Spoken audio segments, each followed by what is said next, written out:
Mas Rohmat Santoso, seorang direktur dan pembisnis sukses yang berprestasi, ingin berbagi inspirasi, menemani perjalanan, sukses berkarya menuju mimpi, dan mengajak kaum muda dalam sebuah aksi bersama. Yuk, follow sosial medianya ya.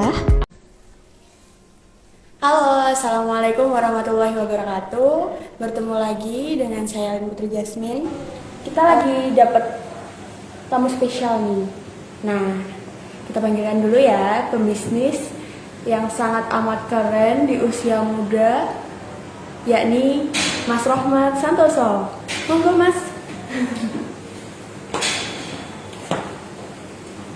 Halo Mbak Lilin, Ya. sehat? Halo sahabat milenial. Nah, halo. Ya. Kita mau apa nih? Wah, ini sudah ada kopi. Iya. Berbincang santai Pak bersama Mas Rohmat Santoso. Kita kopi dulu sahabat milenial.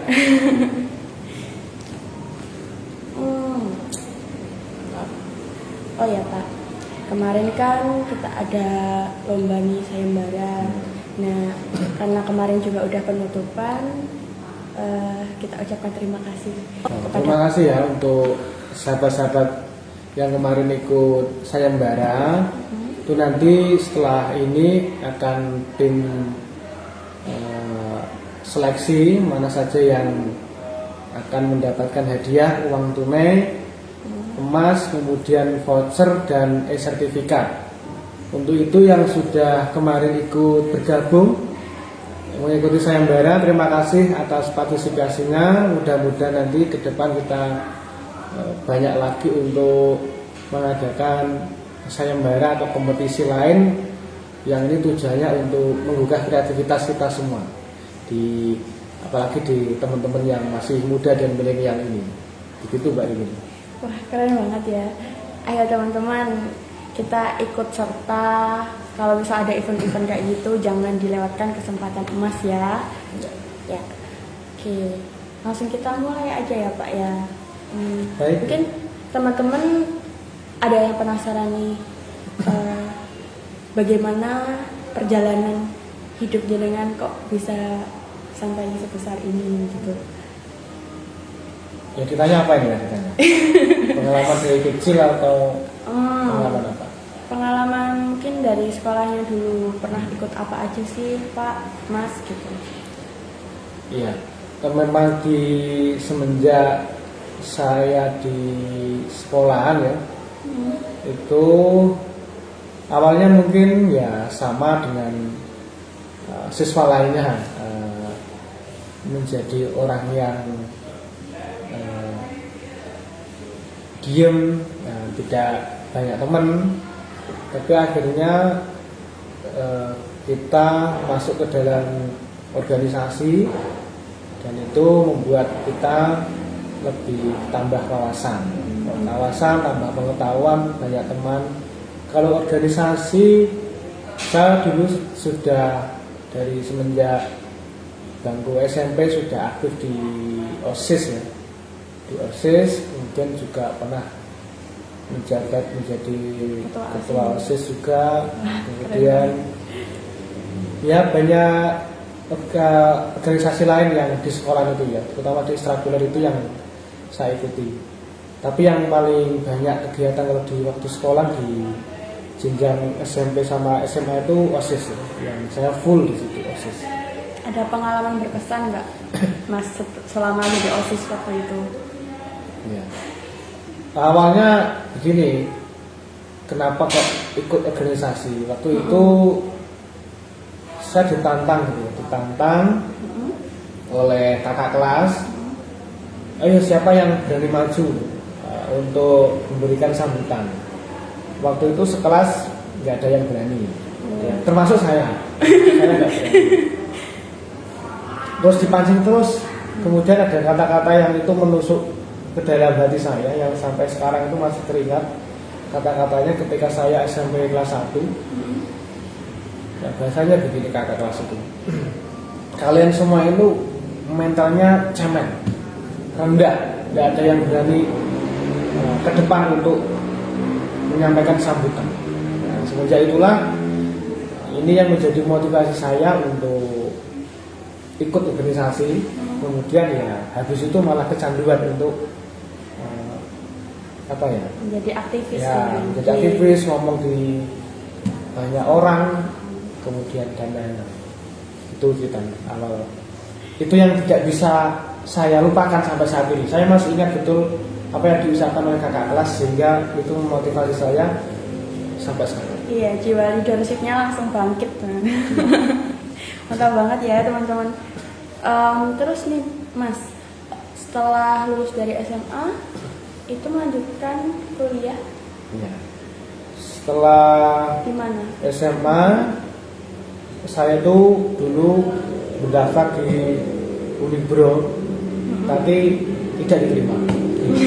Tidak diterima karena saya mengambil jurusan hubungan internasional.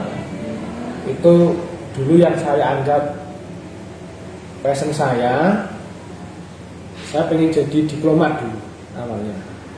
Kok enak ya kalau jadi diplomat, mengemban amanah dari negara untuk di suatu negara lain, untuk membawa nama baik di negara lain. Itu kayaknya kok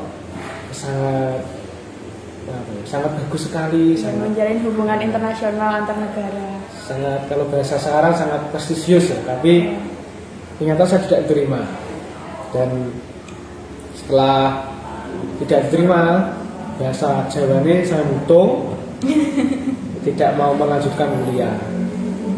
Tetapi secara tidak sengaja ada teman yang menghampiri saya untuk ikut mendaftar di Universitas 11 Maret Surakarta. Nah, akhirnya kita mendaftarlah di situ. Mendaftar di situ di jurusan Teknik Informatika di UNS. Ya ternyata sampai lulus, walaupun itu sebenarnya bukan jurusan yang saya sukai. Karena dulu sukanya di diplomat itu.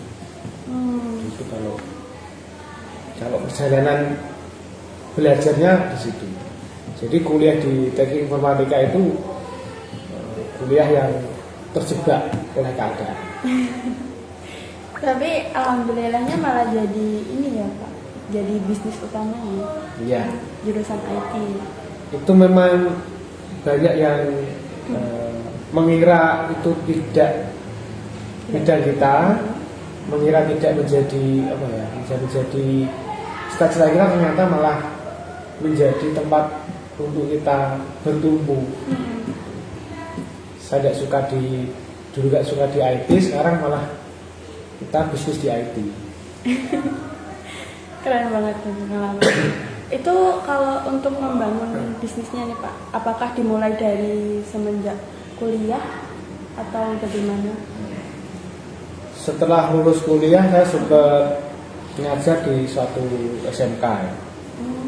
Di SMK di situ dulu pengajar nih. Ya, kita mengelola di jurusan IT-nya.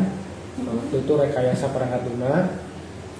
Habis itu saya setahun mengundurkan diri, kemudian baru merintis usaha di bidang IT ini. Kalau awalnya. Awal mulanya perintis usahanya di daerah mana? Apa langsung di Gendingan ini atau masuk? Pertama itu di depannya UPT pendidikan di Gendingan, dengan bekerja sama di mantan teman saya di ngajar itu di sekolah itu bertahan selama 2 tahun, tidak ada perkembangan, sehingga kita ya karena tidak ada perkembangan, kita akhirnya memutuskan untuk tidak meneruskan kerjasama itu, sehingga teman saya fokus di pendidikan, saya fokus di merintis lagi dari awal di usaha. Dulu usaha jual beli alat saja, jual beli komputer sama servis biasa itu cerita awal. Kemudian kita pindah tempat, ada sekitar 4 kali pindah tempat dan itu sangat menguras tenaga dan pikiran. Ya begitulah. Modalnya pertama itu dari mana Pak bisa merintis usahanya? Modal saya awalnya adalah mengumpulkan barang-barang yang tidak dipakai ketika saat saya kuliah.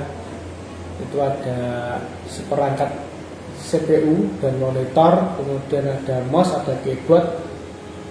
Itulah yang tak pasang di toko ya, tak pasang di toko. Kemudian modal berikutnya itu saya pinjam teman, pinjam saudara itu 1.500 untuk sewa tempat waktu itu, sewa tempat. Ya bermula dari jualan barang-barang yang tidak terpakai tadi.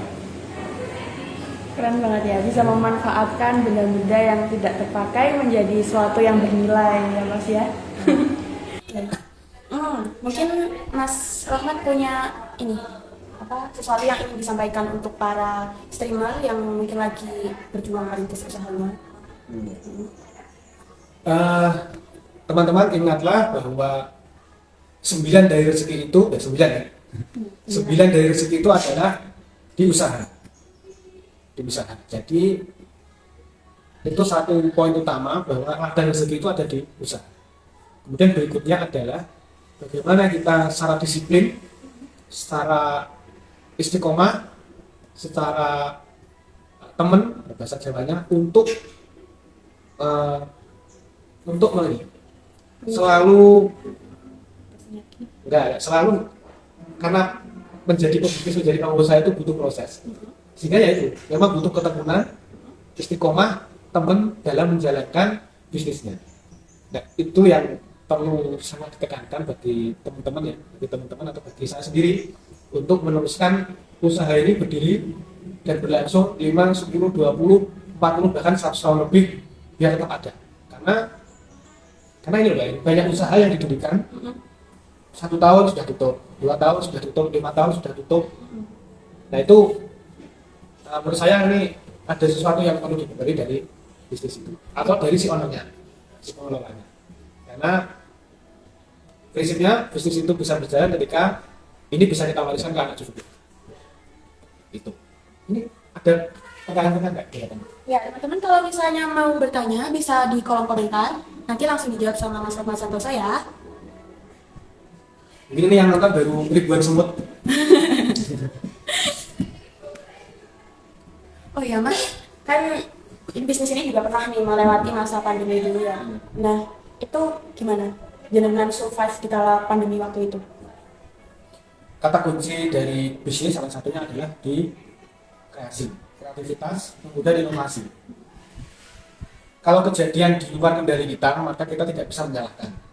Apalagi menyalahkan pemerintah, menyalahkan kita sendiri, atau bahkan menyalahkan Tuhan. Sehingga yang mau nggak mau seorang pengusaha itu memang harus beradaptasi, kemudian dipaksa untuk berkreasi, berinovasi, sehingga apapun yang terjadi kita dapat sustain, kita dapat stabil dan kalau bisa bertumbuh. Itulah yang menjadi PR seorang pengusaha, karena seorang pengusaha memang tidak boleh berhenti untuk belajar. Ya itu pesannya ya, jangan berhenti untuk belajar dan selalu bangkit. Jangan menyerah dengan keadaan. Karena yang penting itu niat usahanya ya Pak ya, Mas ya. Gitu.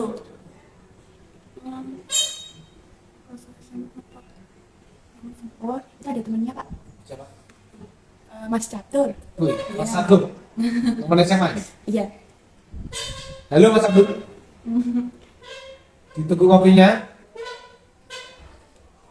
Oh ya teman-teman, kalau misalnya memang mungkin malu ya untuk langsung komentar di kolom komentar, bisa nanti setelah streamer bisa DM aja ya, nanti akan kita jawab pertanyaannya dari teman-teman.